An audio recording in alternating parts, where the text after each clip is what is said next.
We're exploring the fascinating world of silver mining and the smaller companies that are completely transforming this ancient industry.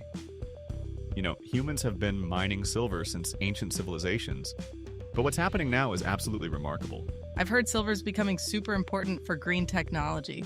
Something about solar panels. Exactly. About 10% of all silver production now goes into solar panels, but what's really interesting is how these smaller companies, called junior miners, are revolutionizing the whole industry. They're using everything from artificial intelligence to satellite imaging to find new deposits. Wait, they're using AI to find silver? That's quite a jump from the old prospector with a pickaxe. It sure is.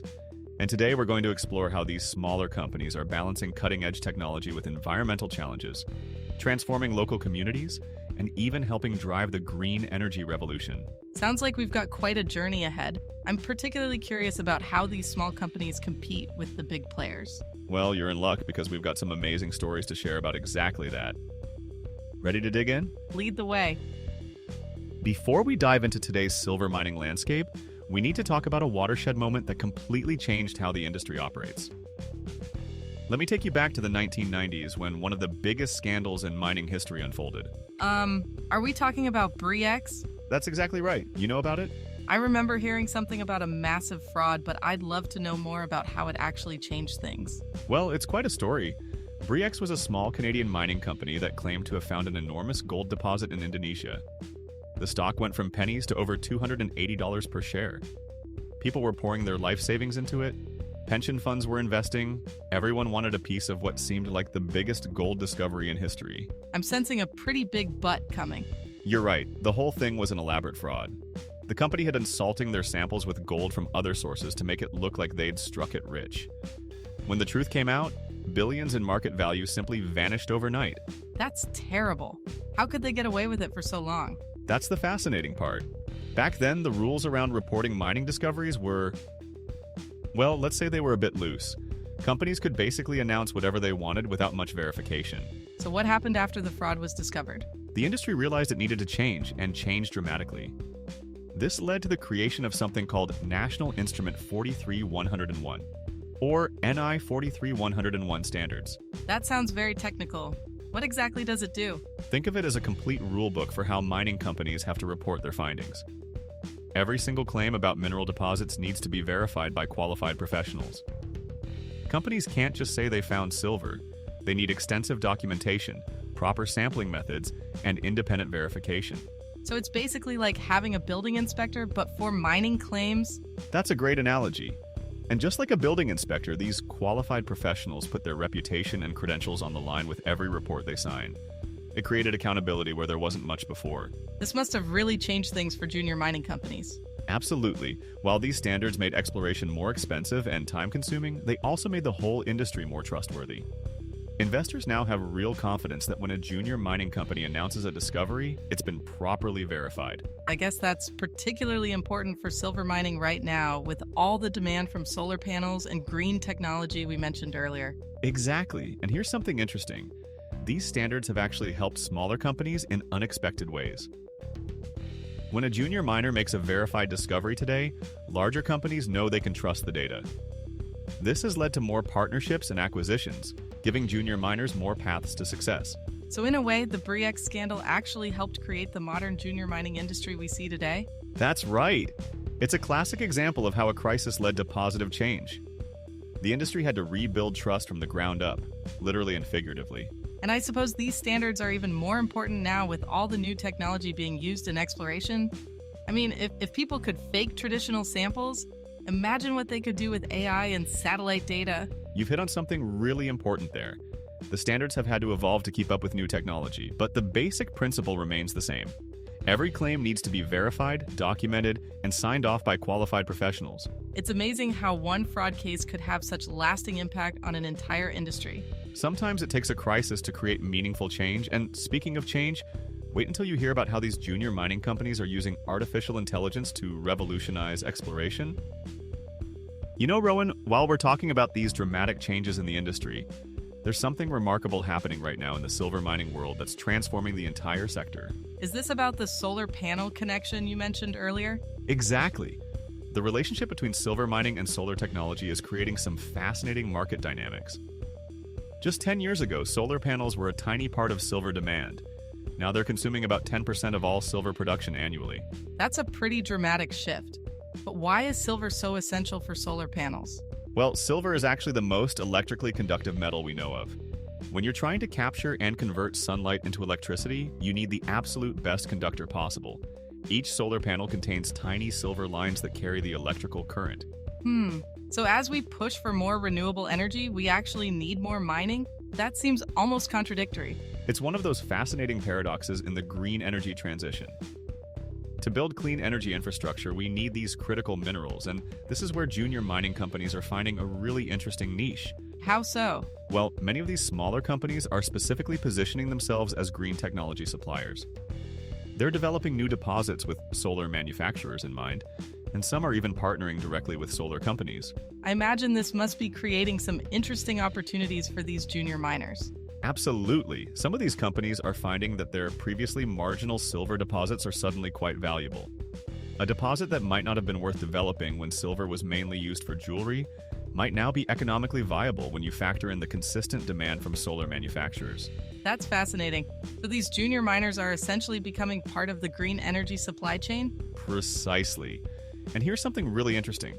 Some solar manufacturers are actually investing directly in junior mining companies to secure their silver supply. It's creating this whole new ecosystem of partnerships. But surely this must be putting some pressure on silver supplies, right? You've touched on something crucial there. The solar industry's demand for silver is growing so rapidly that it's creating what some analysts call a supply squeeze. Junior miners are racing to find new deposits just to keep up. And I guess this is where all that new technology we talked about earlier comes in handy. Exactly. These companies are using satellite imaging and AI to identify promising silver deposits that might have been overlooked in the past. But there's an interesting twist to this story. Oh, what's that? Many of these junior miners are now specifically looking for deposits near existing solar manufacturing facilities. They're thinking about the entire supply chain, not just the mining aspect. So they're basically creating these local green technology hubs? Yes, and it's having some unexpected benefits. When a junior mining company develops a silver deposit near a solar manufacturer, it reduces transportation costs and carbon emissions. Some companies are even experimenting with powering their mining operations with solar energy from the very panels they're helping to create. That's quite a circular economy they're building there. It really is. And what's particularly exciting is how this is changing the way junior mining companies approach community relations. They're not just pitching themselves as mining companies anymore. They're positioning themselves as essential partners in the green energy transition. I suppose that must help with getting local support for new mining projects? Absolutely. When communities can see a direct connection between a mining project and green energy production, it often changes the conversation completely. These junior miners are finding that their social license to operate is easier to maintain when they're clearly part of the clean energy solution. It's amazing how the solar industry is basically reshaping the entire silver mining sector. And we're really just at the beginning. As solar technology continues to evolve, the relationship between junior miners and green technology is likely to become even more intertwined. You know what fascinates me most about modern junior mining companies, Rowan? The way they're using artificial intelligence isn't just making exploration more efficient. It's completely transforming how we find silver deposits. I'm really curious about this. How exactly does AI help find silver? It's not like it can see underground, right? Well, that's where it gets interesting. These systems analyze countless data points: satellite imagery, geological surveys, historical mining data, even weather patterns. The AI can spot patterns that humans might miss, even if we spent years looking at the same data. So it's like having thousands of geologists working simultaneously? That's a great way to put it. And here's something remarkable. These systems can actually predict where silver deposits might be with surprising accuracy. They look for subtle geological signatures that have been associated with successful mines in the past. But don't you still need to actually dig to confirm what's there? Absolutely. The AI doesn't replace traditional exploration. It just makes it much more targeted. Instead of drilling dozens of test holes, companies might only need to drill 3 or 4 to confirm what the AI has predicted. That must save a lot of money and cause less environmental disruption too. Exactly. And there's another fascinating layer to this. Some junior miners are using machine learning to analyze core samples in real time. The technology can identify mineral content almost instantly rather than waiting weeks for lab results. Wait, so they know what they found while they're still drilling? Yes, and that's completely changing the game. If they realize they're drilling in the wrong direction, they can adjust immediately. It's saving enormous amounts of time and resources. I imagine the big mining companies must be using this technology too. That's where it gets interesting. Many junior miners are actually leading the way in AI adoption. They're more nimble, more willing to take risks on new technology. Some of these smaller companies are developing their own proprietary AI systems. But how can they afford to develop AI? I thought junior miners usually operated on pretty tight budgets. They're getting creative. Many are partnering with tech startups or universities. Some are even sharing data and resources to build better AI systems together. It's creating this fascinating ecosystem of collaboration. Sounds like these junior miners are becoming tech companies as much as mining companies. You've hit on something important there. The line between mining and technology is becoming increasingly blurred. Some junior miners now have more software engineers on staff than geologists. That must be changing the kind of people who work in mining. Absolutely. The modern junior mining company might have data scientists, AI specialists, and environmental engineers all working alongside traditional mining experts. And here's something really interesting. They're using virtual reality to visualize deposits before they even break ground. Virtual reality in mining? How does that work? They create detailed three-dimensional models of potential deposits based on all the data they've gathered. Geologists can literally walk through these virtual models, examining the geology from angles that would be impossible in the real world. That's incredible. It's like they're mining in the digital world before mining in the real world. And it's making exploration so much more precise. These companies can plan exactly where to drill, how to minimize environmental impact, and even how to design future mining operations. All before moving any actual earth. I guess this must be particularly valuable for silver mining since the deposits can be pretty complex. Exactly. Silver often occurs alongside other minerals, so understanding the full picture of what's underground is crucial. The AI helps create incredibly detailed maps of these complex deposits. It's amazing how far we've come from the old prospector with a pickaxe that we joked about earlier. Though I'd argue today's junior miners are just as adventurous. They're just using different tools to explore the unknown. You know, Rowan, while all this technological advancement is incredible, there's another crucial challenge that junior mining companies are grappling with. The delicate balance between extracting essential minerals and protecting the environment. That's quite a tightrope to walk, isn't it? Especially when we need these minerals for green technology. Exactly. And junior miners are actually pioneering some fascinating solutions. I recently learned about a company in Nevada that's developed a closed-loop water system that reduces their fresh water consumption by 90%. 90%? That's impressive in a desert region, but don't most people think mining and environmental protection are completely incompatible? That's the interesting paradox. Take silver mining, for example. We need it for solar panels and other green technologies, but traditional mining methods can be pretty harsh on the environment. That's why these innovations in water conservation are so crucial. I've heard water usage is one of the biggest concerns in mining communities. Is that right? Absolutely. Water rights disputes have traditionally been a major source of conflict between mining companies and local communities. But here's where junior miners are showing surprising leadership. How so? Well, because they're smaller and more focused on specific projects, many junior miners are developing site-specific solutions. Some are using advanced water filtration systems that allow them to reuse processed water multiple times. Others are experimenting with dry stacking of tailings to minimize water usage altogether. Tailings, those are the leftover materials from mining, right? Correct. And managing them properly is crucial for environmental protection. Some junior miners are even finding ways to reprocess old tailings to extract remaining silver, essentially cleaning up historic mining sites while creating new value. So they're actually helping to fix some of the industry's past environmental problems? Yes, and it's creating an interesting shift in how these companies approach land rights issues too. Instead of just negotiating access to new mining sites, some junior miners are offering to remediate old mining areas as part of their community agreements. That sounds like a win-win situation. But surely there must still be concerns about new mining operations? Oh, absolutely. And this is where some of the most innovative approaches are emerging. Several junior miners are now developing what they call invisible mines. Invisible mines? That sounds impossible? Well, they're not actually invisible, but they're designed to have minimal surface impact. They use underground mining techniques that leave most of the surface undisturbed. Some even locate their processing facilities completely underground. I imagine that must be more expensive, though. Initially, yes, but these companies are finding that the higher upfront costs are often offset by faster permitting processes and stronger community support. Plus, they're usually more energy efficient since underground temperatures are more stable. It's interesting how environmental challenges are actually driving innovation in the industry. And there's another fascinating development. Some junior miners are partnering with conservation groups to create wildlife corridors around their operations. They're proving that mining and biodiversity protection can coexist. That's not something you'd expect from a mining company. Right? One company in British Columbia has actually created new wetland habitats that have attracted more wildlife than was present before mining began. They worked with local environmental scientists to design these habitats specifically for native species. But what happens when the mine eventually closes?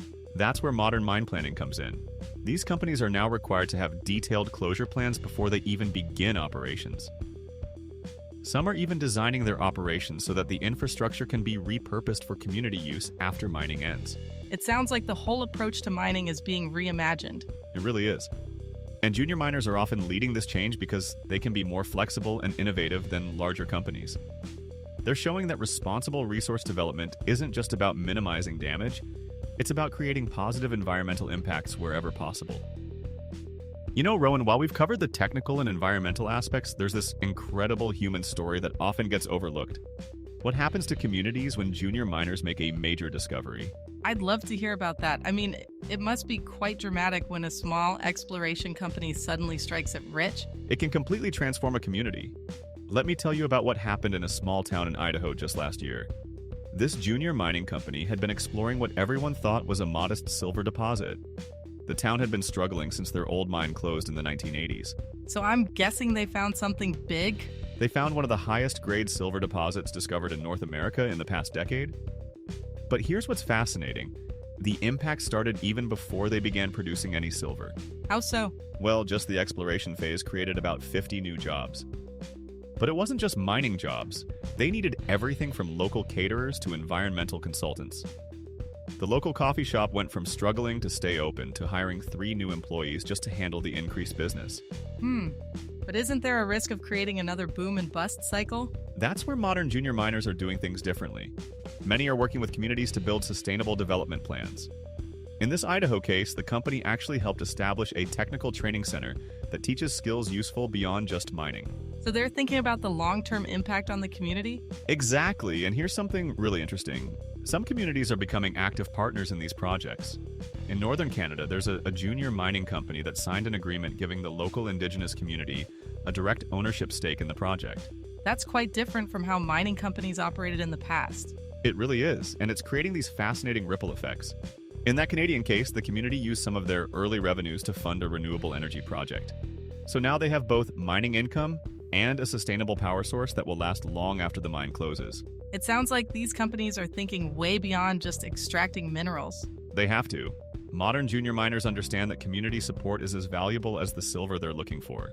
I recently visited a town in Nevada where a junior mining company helped restore the historic Main Street buildings while they were still in the exploration phase. Even before they knew if they'd find anything valuable? Yes, they saw it as an investment in community goodwill.